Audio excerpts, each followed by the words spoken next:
రోజుల్లో ఎవరైనా అసలు జేబుల్లో డబ్బులు పెట్టుకుంటున్నారా?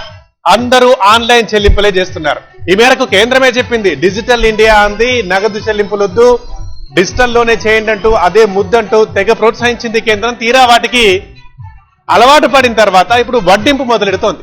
దేశ ఆర్థిక వ్యవస్థను ఆన్లైన్ లావాదేవీల వైపు నడిపించిన మోదీ సర్కార్ ఇప్పుడు వినియోగదారుల నడ్డి విరిచే దిశగా అడుగులేస్తోంది.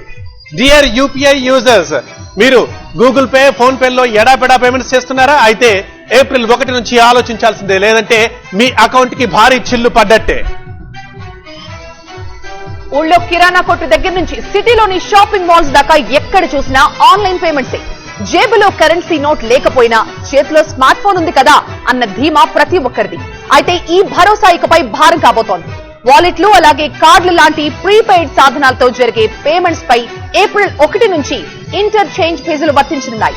యూపీఐ లావాదేవీలను పర్యవేక్షిస్తున్న National Payments Corporation of India latest circular ప్రకారం 2000 ఆపై లావాదేవీలపై ఆన్లైన్ వ్యాపారులు, పెద్ద వ్యాపారులతో పాటుగా ఆఫ్లైన్ చిరు వ్యాపారులకి 1.1% ఇంటర్చేంజ్ ఫీజులు పడబోతున్నాయి. ఇంటర్చేంజ్ ఫీజులంటే క్రెడిట్, డెబిట్ కార్డు చెల్లింపులు జరిగినప్పుడు బ్యాంకుకు వ్యాపారి చెల్లించే ఫీజు. పేమెంట్ ప్రాసెసింగ్ ఖర్చుల కింద బ్యాంకులు వసూలు చేస్తాయి. కస్టమర్ వినియోగించే కార్డు ఆధారంగా కూడా ఛార్జీల్లో తేడాలుంటాయి. మొదటి 6 నెలల్లో ఛార్జీలను ఎన్పీసీఐ సమీక్షించి మళ్లీ ఒక నిర్ణయం తీసుకోనుంది.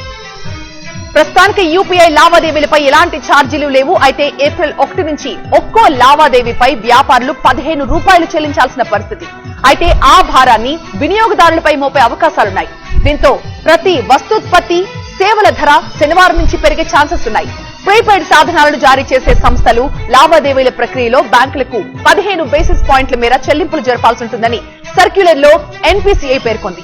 దీంతో కార్డు వినియోగదారులపై, అందులో క్రెడిట్ కార్డు యూజర్లపై హిడెన్ ఛార్జీలు పెరగబోతున్నాయి. పెద్ద నోట్ల రద్దు దగ్గర నుంచి క్యాష్ వద్దు, ఆన్లైన్ చెల్లింపులే ముద్దు అంటూ ప్రోత్సహించిన కేంద్రం ఇప్పుడు పన్నులతో అదనపు ఆదాయాన్ని రాబట్టేందుకు సిద్ధమైంది. ఈ నిర్ణయంపై యూపీఐ యూజర్లు ఆగ్రహం వ్యక్తం చేస్తున్నారు. మరోవైపు ఏప్రిల్ 1 నుంచి కొత్త ఆర్థిక సంవత్సరంలోకి అడుగు పెడుతున్నాం. దీంతో కొన్ని వస్తువుల ధరల్లో కూడా మార్పులు రాబోతున్నాయి. 2023-24 బడ్జెట్ లో ఇంపోర్ట్ డ్యూటీ, ట్యాక్స్ స్లాబుల్లో కేంద్రం కొన్ని మార్పులు చేసింది. దేశీయ తయారీని ప్రోత్సహించాలని నిర్ణయం తీసుకుంది. దీంతో కొన్ని వస్తువుల ధరలు పెరగబోతున్నాయి, మరికొన్ని తగ్గనున్నాయి.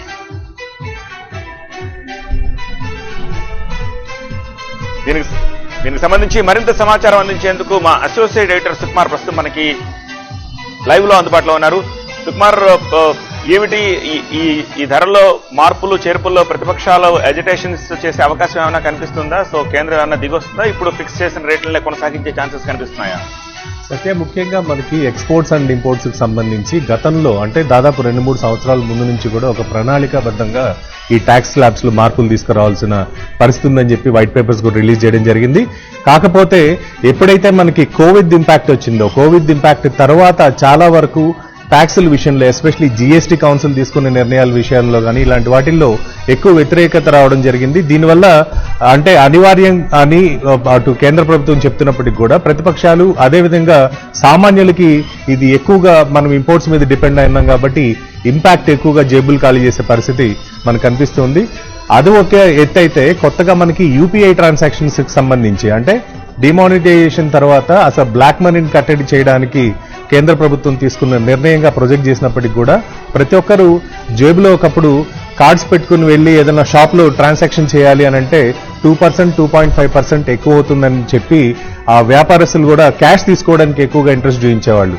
సేమ్ పరిస్థితి ఈ రోజు యూపీఐ ట్రాన్సాక్షన్స్ కూడా వస్తుందని మనం అనుకోవాలి. ఎందుకంటే ఏప్రిల్ 1వ తారీఖు నుండి సూపర్ మార్కెట్ కి వెళ్ళినా, ఏదైనా వ్యాలెట్లు రీఛార్జ్ చేసుకున్నా, దాని ద్వారా మనం ప్రీపెయిడ్ సిమ్ కార్డ్స్ కావచ్చు, లేకపోతే రీఛార్జెస్ కావచ్చు, ఏం చేసినా కూడా ట్రాన్సాక్షన్ ఛార్జెస్ ఉంటాయి. Telecom, mutual funds, utilities, education, super market, insurance, agriculture sector, ఆఖరికి చిన్న చిన్న బడ్డీ కొట్లు, కన్వీనియన్స్ స్టోర్స్ అంటాం, వీటిల్లో కూడా దాదాపు 1.1% వరకు మనకి ఈ ట్రాన్సాక్షన్స్ మీద అదనంగా ఛార్జెస్ వసూలు చేసే పరిస్థితి ఏప్రిల్ 1వ తారీఖు నుంచి మొదలవబోతుంది. Welcome to our YouTube channel. Don't forget to like, subscribe and share the videos.